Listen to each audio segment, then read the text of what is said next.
जय Malhar news चॅनलच्या सर्व प्रेक्षकांना सपना चौधरीचा नमस्कार। नंदुरबार जिल्ह्याच्या अतिदुर्गम भागात असलेल्या धडगाव तालुक्यातील बिलगाव वनक्षेत्रातील भूषा परिमंडळातील नियतक्षेत्र असलेल्या सावऱ्या येथील कंपार्टमेंट नंबर 76 मौजे बिलगावच्या निलदैपाडा या जंगलातील भागात अवैधरित्या दांड्यांचा बेकायदेशीररित्या साठा तस्करीच्या उद्देशाने लपवून ठेवलेला आढळून आल्याने कारवाई करण्यात आली असून या कारवाईत जवळपास सागाचे 1.189 घनमीटर असलेला 29,725 रुपयांचा मुद्देमाल वन विभागाच्या कारवाईत जप्त करण्यात आला आहे।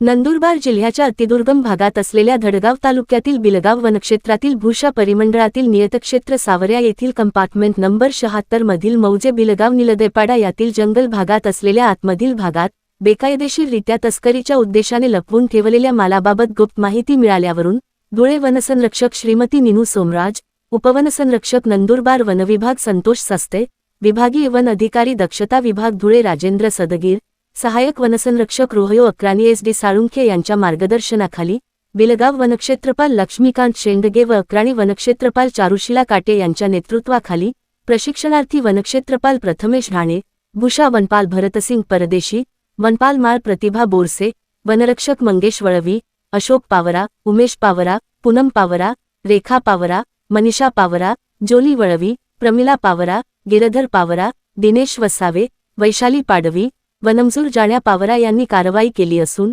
या कारवाईत भूषा परिमंडळातील नियतक्षेत्र सावऱ्या कंपार्टमेंट नंबर 76 मौजे बिलगाव निलदैपाडा या जंगलातून बेकायदेशीररित्या साग दांड्याचा साठा तस्करीच्या उद्देशाने लपवून ठेवलेल्याच्या गुप्त बातमीवरून बिलगाव रेंज पथकासह गस्त करीत असताना ठिकठिकाणी सागाच्या दांड्या 44 नग 1.147 घनमीटर असलेला 28,675 रुपयाचा मुद्देमाल तसेच 7 चौकट 1 नग 0.42 सहस्रांश घनमीटर असलेला 1,050 रुपये किंमतीचा मुद्देमाल, एकूण 1.189 घनमीटर असलेला 29,725 रुपये किंमतीचा मुद्देमाल आढळून आला असून सदरचा मुद्देमाल वन कर्मचारी यांनी अतिदुर्गम भागातून सुमारे 2 ते 3 किलोमीटरची पायी वाटचाल करून स्वतःशी रोजाने रस्त्यावर वाहतूक करून खाजगी वाहनाने रात्री उशिरा धडगाव येथील टीम डेपोवर आणून पावतीने जमा केला आहे। या संदर्भात त्यांच्याकडील वन गुन्हा क्रमांक 01/2026 भारतीय वन अधिनियम 1927 चे कलम 26(1) दैफ अन्वये नोंदविला असून सदर गुन्हे कामी योग्य ती कागदपत्रे सादर केले असून